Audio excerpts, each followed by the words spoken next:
تو اس لیے یہ ذاتی دشمنیوں کا یہ جو ہے نا قانون، یہ کچھ مولویوں نے ذاتی دشمنیوں کا ذریعہ بنایا ہے. ہم ناموس رسالت سے بڑھ کر کسی چیز کو ویلیو نہیں دیتے. مسلمان جو بھی ہو عاشق رسول ہے، جو نبی سے محبت نہیں کرتا وہ مرتد ہے. تو اس لیے اس مسئلے میں ببانگ دوہل کہتا ہوں، چاہے انجینئر سے میرے 100 اختلافات ہوں، لیکن یہ جو 295C اس بیس پہ لگایا گیا ہے کہ اس نے عیسائیوں کے بارے میں یہ کہا کہ نبی کی طرف نسبت کی، عیسائیوں کی طرف کی، تو یہ توہین کا کیس نہیں بنتا. اس پہ سمجھ میں آ رہی ہے بات کہ نہیں آ رہی ہے؟ معروف عالم دین علامہ امین شہیدی کے سامنے ہم نے یہ سوال رکھا کہ کیا دوسرے کا بیان نقل کرنے پر توہین کا مقدمہ بن سکتا ہے یا الزام لگ سکتا ہے؟ تو دیکھیں انہوں نے کیا جواب دیا. دیکھیے، یہ صرف پاکستان کا مسئلہ ہے. دنیا میں تقریباً 57 اسلامی ممالک ہیں. کسی ملک میں اس طرح کا کوئی مسئلہ نہیں ہے. یہ جو توہین رسالت، توہین صحابہ، توہین فلان، یہ چیزیں جو ہیں پاکستان ہی میں آہستہ آہستہ پنپنے لگیں اور اس کو پروموٹ کیا گیا اور اس کے نتیجے میں شدت پسندی کو اپنے عروج تک پہنچایا گیا ہے. آپ نے کبھی سعودی عرب کے بارے میں سنا، کبھی ایران کے بارے میں سنا، کبھی عراق کے بارے میں سنا، کبھی آپ نے لبنان کے بارے میں سنا، کبھی آپ نے کویت کے بارے میں سنا، مصر کے بارے میں سنا. وہ سارے کے سارے اسلامی ممالک ہیں، اور وہاں پر بعض ممالک تو ایسے ہیں جہاں پر ہم سے زیادہ کمیٹڈ اور ہم سے زیادہ باعمل لوگ رہتے ہیں، لیکن وہاں پر آپ نے ایسی بات نہیں سنی ہوگی. تو صرف پاکستان ہی میں کیوں؟ اس کا مطلب ہے کہ پیچھے کوئی اور تانے بانے ہیں جن کو سمجھنے کی ضرورت ہے. جہاں تک آپ کے سوال کا تعلق ہے، دیکھیں، جب ایک اسکالر کسی بھی حوالے سے کوئی بات کرتا ہے تو اس کو اس کے علم کی بنیاد پر اور ان معیارات پر پرکھنے اور تولنے کی ضرورت ہے. اگر وہ خود توہین آمیز انداز اختیار کرتا ہے تو اس کی تنبیہ کی ضرورت ہے. اگر وہ خود توہین کرتا ہے اور ارادتاً کرتا ہے تو اس کی تنبیہ کی ضرورت ہے.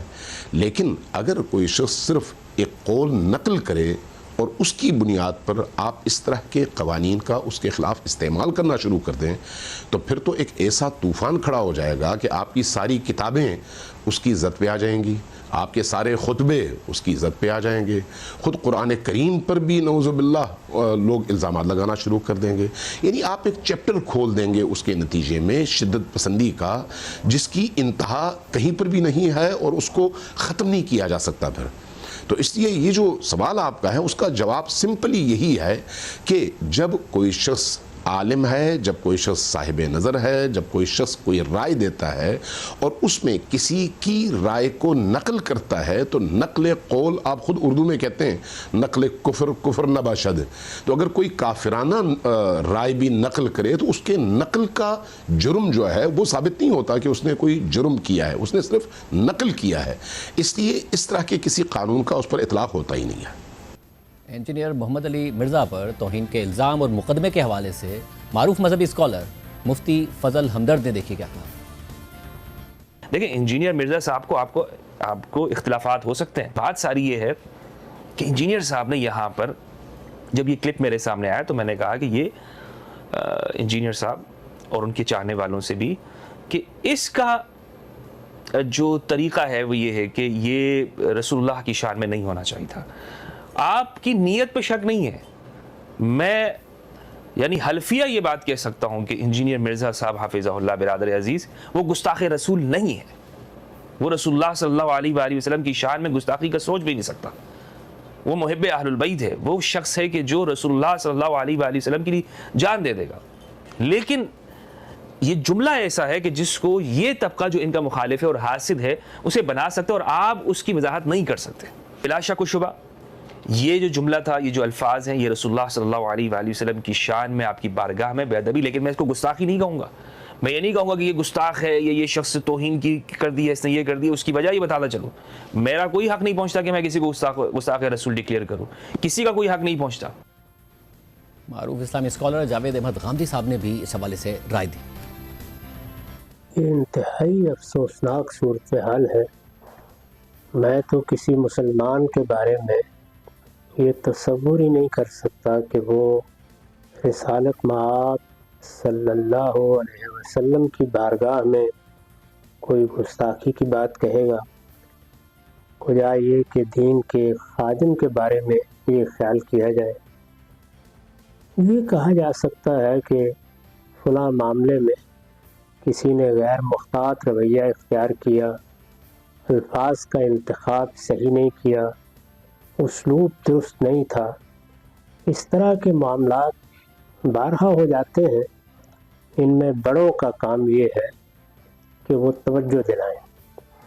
اس ملک میں اساتذہ ہیں، علماء ہیں، ہمارے بہت سے اکابر ہیں، ایسی شخصیات ہیں جن کو اپنے علم و فن میں امام کہا جا سکتا ہے۔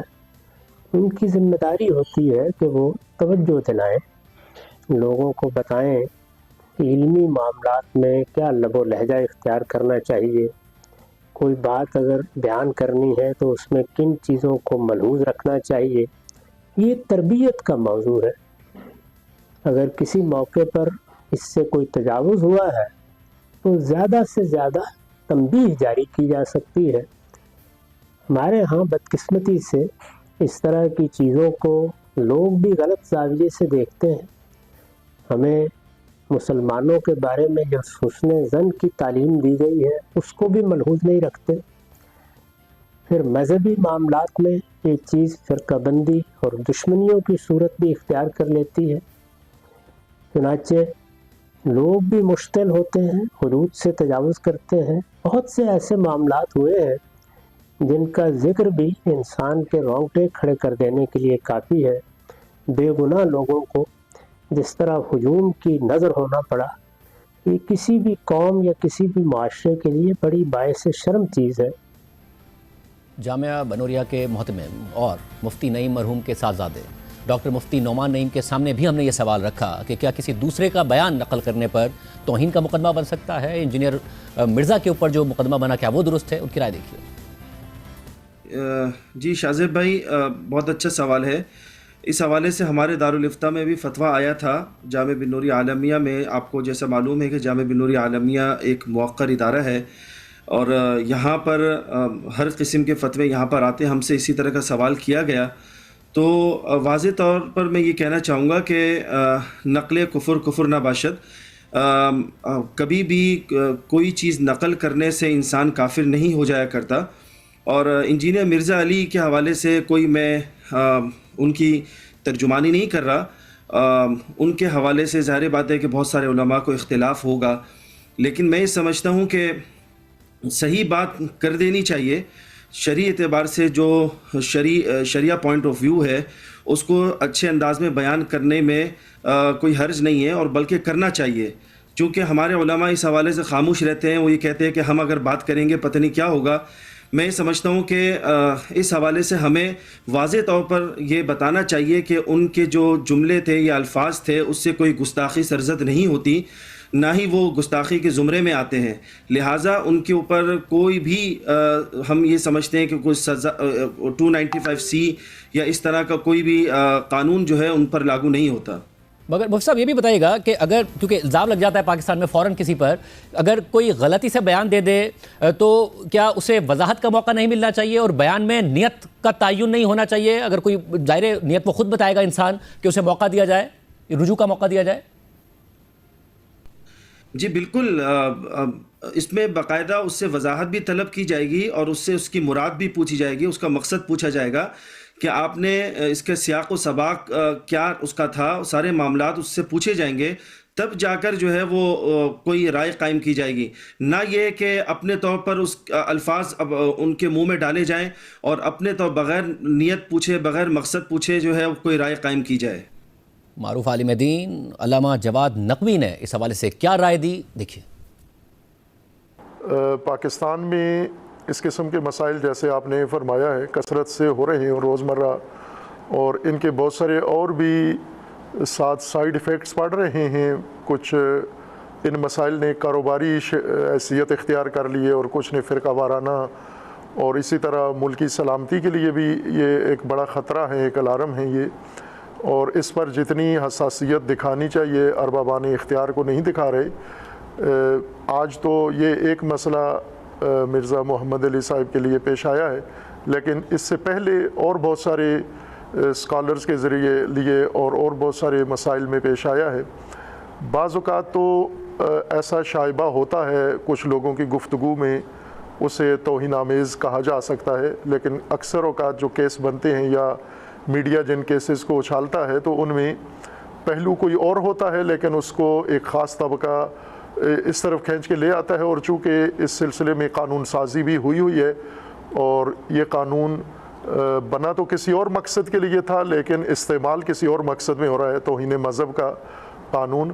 اور جیسا آپ نے سوال میں پوچھا ہے کہ اگر ایک مذہبی اسکالر یا کوئی عالم فاضل شخصیت ہے، محقق ہے، رائٹر ہے یا جو بھی شخص ہے، اگر وہ نقل قول کرتا ہے کسی اور شخص کا، وہ نقل قول ٹھیک ہے یا غلط ہے، اس کی صحت و سقم ایک الگ بات ہے. وہ اس کو پرکھا جا سکتا ہے کہ اس نے جو نقل قول کیا ہے وہ دلیل کوئی رکھتا ہے یا نہیں رکھتا، لیکن خود نقل قول کوئی نہیں توہین شمار نہیں ہوتا. جیسا کہ ایک محاورہ بنا ہوا ہے کہ نقل کفر نہ باشد، یہ ایک عربی، فارسی اور اردو ماحول کا ایک مسلم محاورہ بنا ہوا ہے. لوگ اس کو عموماً ایسی باتوں کے بیان کرنے کے موقع پر ذکر بھی کر دیتے ہیں کہ نقل کفر نہ باشد، یعنی اگر ایک کفر کی بات ہے کسی اور نے کی ہے اور آپ اس کو کسی مقصد کے لیے پیش کر رہے ہیں مجمع کے سامنے، عوام کے سامنے یا کسی گفتگو میں حوالے کے طور پر، تو یہ کفر نہیں ہوتا. کفر کی بات نقل کرنا کفر نہیں ہوتا. گستاخی کی بات، جس نے گستاخی کی ہے اس کو پیش کرنا، جیسے عدالتوں میں اگر ایک وکیل اٹھ کے کسی کی گستاخی پیش کرتا ہے تو وکیل یا جج گستاخ نہیں شمار ہوتے، یا اگر ایک اینکر ہے وہ کسی کا نقل قول کرتا ہے تو وہ نقل قول گستاخی نہیں ہوتا. اصل جو مرتکب ہوتا ہے گستاخی کا وہی گستاخ ہوتا ہے. اور کوئی شخص اس کا حوالہ دے یا اس کو تنقید کرنا چاہے یا اس کے اوپر کوئی تبصرہ کرنا چاہے یا اس کے کوئی اور حکم بیان کرنا چاہے تو وہ تو قطعاً کسی بھی عقل و منطق کے تحت وہ گستاخی نہیں ہوتا. اور شرعی لحاظ سے بھی جو موازین ہیں شریعت کے، ان کے مطابق ہی اس کو گستاخی شمار نہیں کرتے. اسی نقطے پر کہ انجینئر محمد علی مرزا پر مقدمہ بنتا ہے توہین کا یا نہیں، معروف عالم دین اور مولانا زاہد الراشدی کے ساتھ زادے مولانا عمار ناصر کی رائے دیکھیے. ظاہر جو بات سننے میں آئی ہے کہ انہوں نے مسیحیوں کے کسی نظریے کا یا ان کے خیال کا حوالہ دیا ہے جو وہ رسول اللہ صلی اللہ علیہ وسلم کے بارے میں رکھتے ہیں. تو کسی کفریہ کلمے کو نقل کرنا یا بیان کرنا یہ تو ظاہر توہین رسالت نہیں ہے. تو قرآن نے بے شمار نقل کیے ہیں، کفار کے جو تبصرے تھے رسول اللہ صلی اللہ علیہ وسلم پر قرآن نے نقل کیے. بالکل. تو اگر آپ وہ پڑھ کے سنائیں کہ کفار یہ کہتے تھے تو نقل کرنے والا تو توہین کا مجرم نہیں ہو. یہ ہمارے ہاں جو مذہبی تقسیم ہے اور ایک کشمکش ہے مختلف طبقوں کی، اس میں پھر ہمارے اخلاقی مسائل میں یہ چیز ہے کہ ہم ایک بات سمجھتے بھی ہوں کہ یہ الزام نہیں بنتا، لیکن چونکہ مذہبی بیانیوں کی اور مذہبی تعبیرات کی ایک جنگ ہے اور اس میں کسی سے، آپ سے، مجھ سے بہت سے لوگ ناراض بھی ہیں، تو وہ پھر سمجھتے ہیں کہ یہ اللہ کی طرف سے ایک موقع آیا ہے، اس سے فائدہ اٹھایا جائے. تو انصاف جو ہے نا، یہ یہی بات میں عرض کر رہا ہوں کہ ہم قرآن میں آیت پڑھ کے تو سنا دیتے ہیں اور رسول اللہ صلی اللہ علیہ وسلم کی اور صحابہ کی سیرت سے واقعات بھی سناتے ہیں کہ مسلمان کو کتنا انصاف پسند ہونا چاہیے. تو ہم بتاتے یہ ہیں، لیکن ہمارے عمل سے جب معاشرہ یا نوجوان نسل دیکھتی یہ رویہ ہے تو پھر وہ اس کا مذہب سے دور ہونا ہی بنتا.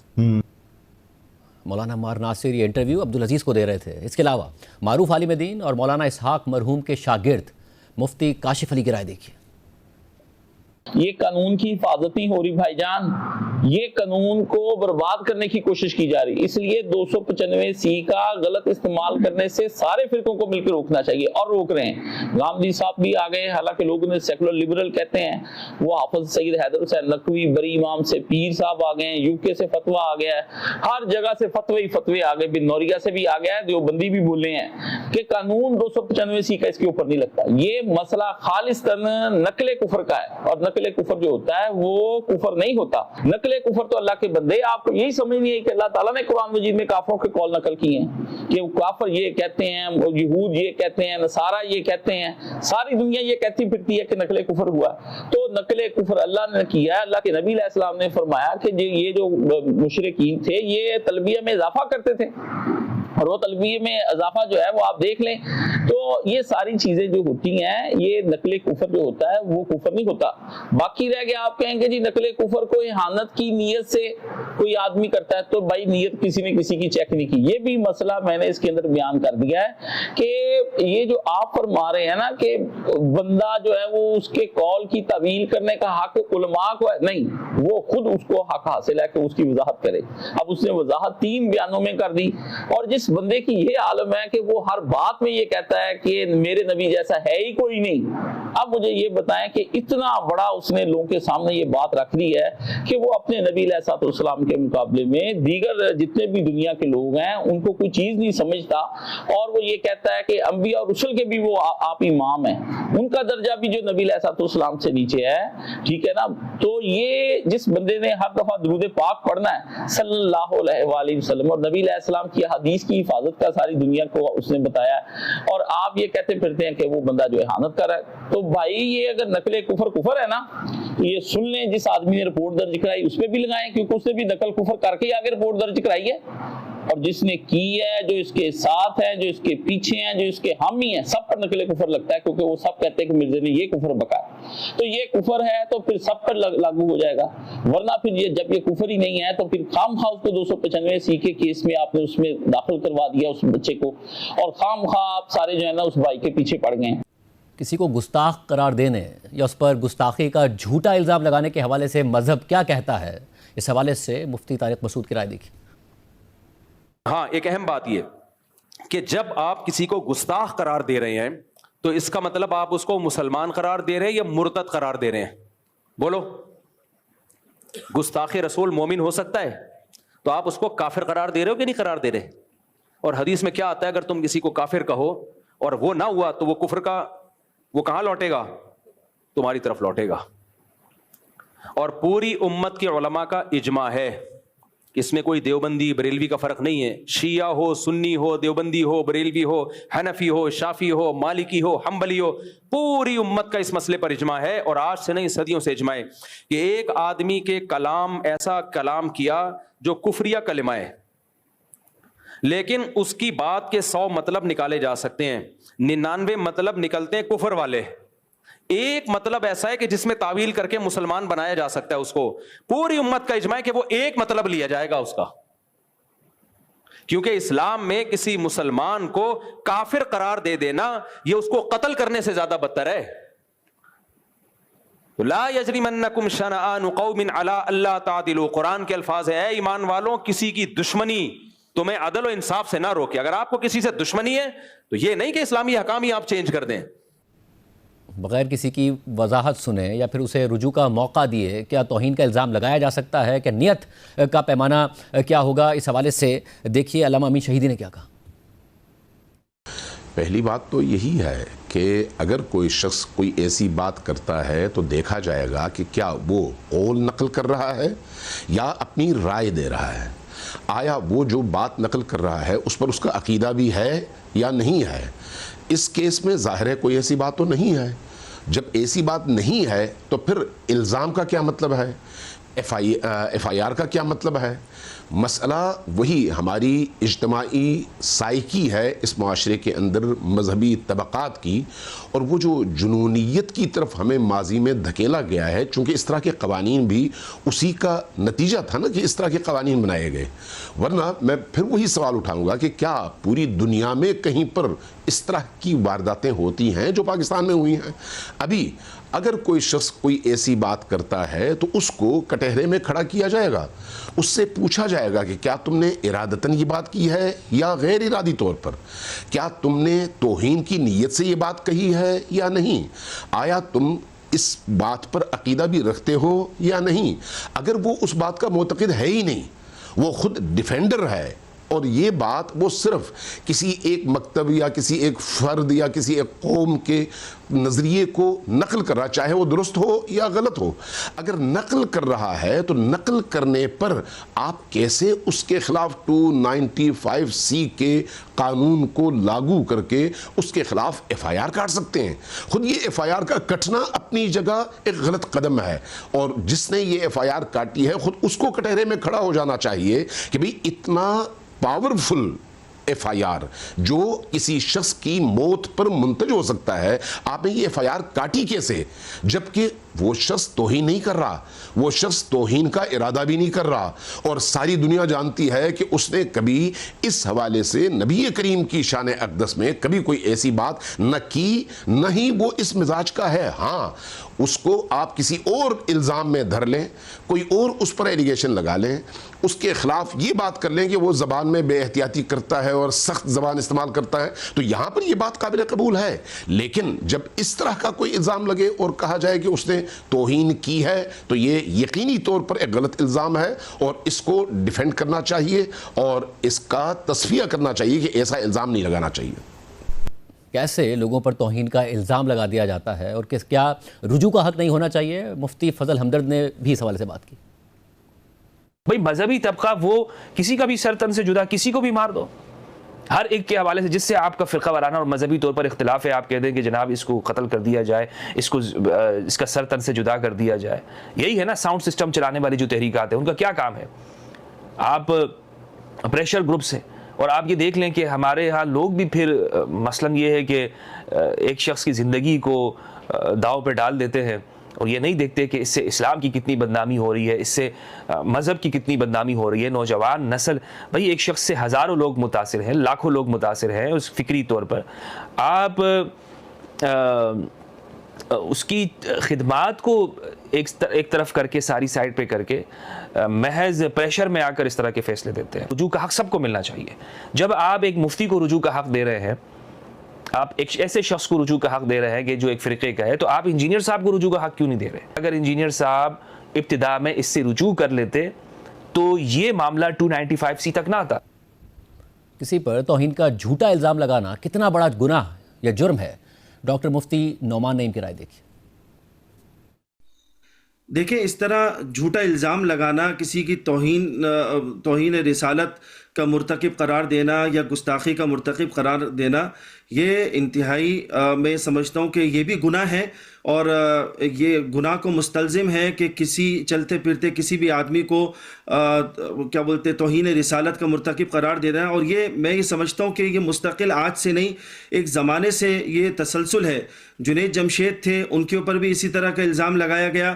اسی طریقے سے حالیہ مولانا طارق مسعود صاحب، ان کے اوپر بھی اسی طرح الزام لگایا گیا، اور اسی طرح اویس رضا قادری، انہوں نے بھی کوئی کسی باہر ملک کے سفر میں تھے، ان سے کوئی الفاظ نکل گئے تو ان کو بھی اپنی صفائیاں پیش کرنی پڑی۔ تو میں یہ سمجھتا ہوں کہ یہ رویہ ہمیں بدلنا ہوگا، اور اس کے لیے میں خاص طور پر آپ کے اس پروگرام کے توسط سے میں یہ کہنا چاہوں گا کہ دیکھیں، یہ 295C یا توہین رسالت اور توہین قرآن ہو، اس حوالے سے FIR کاٹنے سے پہلے ہمیں چاہیے کہ ہم ایس ایچ او صاحب کو چاہیے کہ وہ سب سے پہلے علماء سے رابطہ کریں اور ان سے پوچھیں کہ آیا واقعتاً اس میں توہین رسالت بنتی ہی نہیں بنتی، باقاعدہ اس پر پوری تحقیق ہونی چاہیے، اس کے بعد جا کر کوئی FIR کٹے اور اس کے بعد جا کر کوئی فیصلہ کیا جائے۔ تو ہم ان کے اس تھانے پر یا SHO پر پریشر یا دباؤ ڈالتے ہیں، اس دباؤ میں آ کر وہ FIR کٹ جاتی ہے، اس پر کوئی تحقیق نہیں ہوتی، بعد میں جا کر پتہ چلتا ہے کہ وہ کیس جو ہے ریورس ہو گیا۔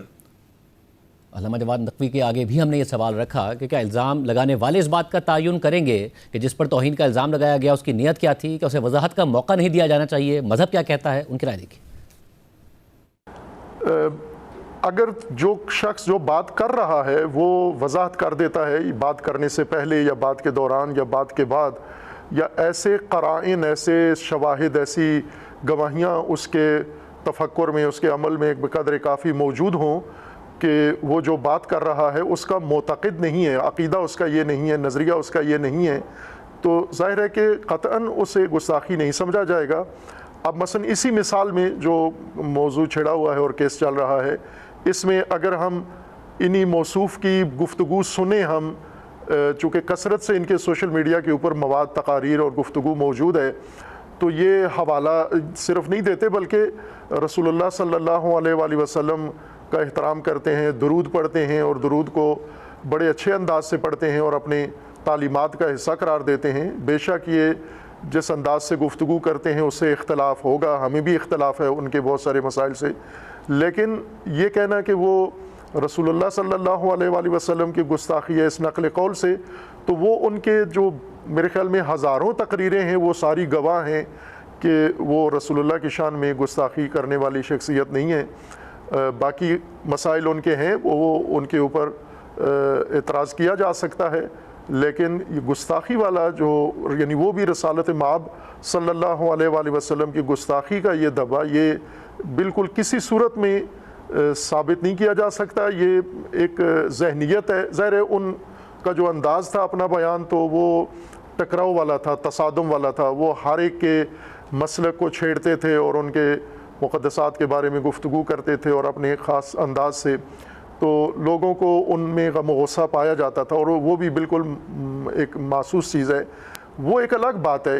لیکن یہ کہ انہوں نے آیا رسول اللہ کی توہین کی ہے، ایسا نہ ان کی اس گفتگو سے ثابت ہوتا ہے، اور نہ پہلے کوئی ایسا ان کے کلام میں نہ کسی نے حوالہ دیا ہے، نہ ان کی کوئی اور ایسی ثبوت موجود ہے کہ جس میں، اور بعید ہے کہ ان کے ذہن میں بھی کوئی گستاخانہ ہو، اگرچہ وہ بہت ساری بزرگ مذہبی شخصیات یا پرانے بزرگ یا جو اولیاء جن کو سمجھا جاتا ہے یا ان کے نہیں احترام کرتے تھے، لیکن رسول اللہ کی توہین یا مثلاً اہل البیت علیہ السلام کی توہین اس کا تو شاید تصور بھی نہیں کیا جا سکتا۔ جو مختلف مکاتب فکر کے علماء کی یہ رائے ہے، تو اسلامی نظریاتی کونسل نے کیسے یہ فیصلہ دے دیا کہ انجینئر محمد علی مرزا توہین کے مرتکب ہوئے؟ کیسے یہ رائے دے دی اور کیا یہ رائے درست ہے؟ جاوید احمد غامدی صاحب کے حوالے سے رائے دیکھی۔ میں اس کو پڑھنے کے لیے کھول رہا تھا تو سچی بات ہے کہ میرے تصور بھی میں نہیں تھا کہ اسلامی نظریاتی کونسل جیسا آئینی ادارہ اس طرح اپنے حدود سے تجاوز کر سکتا ہے۔ اگر کوئی اس نوعیت کا استفسار آیا تھا تو اولاً اسلامی نظریاتی کونسل کو اپنے حدود کا تعین کرتے ہوئے اس کا جواب یہ دینا چاہیے تھا کہ یہ اس کے دائرہ اختیار سے باہر ہے۔ اسلامی نظریاتی کونسل ایک آئینی ادارہ ہے، چنانچہ اس کے حدود ریاست پاکستان کے آئین میں متعین کر دیے گئے ہیں، ان کو نکال کر پڑھ لیجئے، اس میں ہرگز اس کی کوئی گنجائش نہیں۔ مجھے یاد ہے کہ اس نوعیت کے استفسارات ہمارے زمانے میں بھی آتے تھے، ان میں بالعموم اسی طرح معذرت کر دی جاتی تھی۔ زیادہ سے زیادہ آپ یہ کہہ سکتے ہیں کہ انفرادی طور پر یا کسی خاص محکمے کو الگ سے اسلامی نظریاتی کونسل اپنی کوئی رائے دینا چاہے تو دے دیتی، اگرچہ میرے نزدیک اس کی بھی کوئی گنجائش نہیں۔ اس لیے بہت معذرت کے ساتھ ایک آئینی ادارے نے صریح اپنے حدود سے تجاوز کیا، ان کو ہرگز اس نوعیت کا کوئی کام نہیں کرنا چاہیے۔ علمی رائے کسی معاملے میں کسی نے پوچھی ہے تو آپ دے سکتے ہیں، لیکن ایک باقاعدہ آئینی ادارہ اپنے حدود سے تجاوز کر کے کوئی رائے کیسے دے سکتا ہے؟ یہ آپ کی عنایت ہے کہ آپ نے یہ فرمایا کہ انہوں نے ملزم قرار دیا ہے، نہیں، انہوں نے مجرم قرار دیا ہے، اور جس استدلال کی بنیاد پر قرار دیا ہے وہ آخری درجے میں بےمانی استدلال ہے۔ اسلامی نظریاتی کونسل کی اس رائے پر ہم نے علامہ امین شہیدی کی بھی رائے معلوم کی، تو دیکھیں انہوں نے کیا کہا۔ دیکھیے، میں خود اسلامی نظریاتی کونسل کا ممبر رہا ہوں ایک عرصے، اور اس دفعہ بھی میں نے خود اسلامی نظریاتی کونسل کے چیئرمین کو خط لکھا تھا اور ان سے میں نے ان کو میسیج بھی بھیجا تھا، اور اس حوالے سے اپنی رائے 6 صفحوں پر مشتمل ان کو بھیجی تھی، اور انہوں نے جواباً کہا تھا کہ ہم کونسل میں اس پر بات کریں گے۔ بعد میں ممبران کونسل نے مجھے یہ بات بتائی کہ 2 گھنٹے تک اس پر بحث ہوتی رہی، لیکن جو اس بحث کی انوائرمنٹ تھی وہ بڑی عجیب تھی۔ مجھے بعض ممبران نے یہ بتایا کہ 1-2 ممبران ایسے تھے جن کی آواز اونچی تھی، اور جو اونچی آواز میں گویا اپنے غصے، جذبات اور اس کیفیت کا اظہار کر رہے تھے، اور باقی لوگ اس کی دباؤ میں آ گئے، اور اس کے بعد وہی بات ہوئی جو تحریر میں لکھی گئی ہے۔ تو جہاں پر آپ سے سوال پوچھا جا رہا ہے کہ کیا یہ بات توہین کے زمرے میں آتی ہے یا نہیں. تو آپ کا جو دائرہ کار ہے, دائرہ اختیار ہے, وہ یہ ہے کہ اسی سوال کے دائرے میں رہتے ہوئے جواب دیں کہ آیا نقل قول جس میں اس کا ارادہ شامل نہیں ہے, آیا یہ توہین کے زمرے میں آتا ہے یا نہیں آتا. اس کا آپ جواب دینے کے پابند ہیں.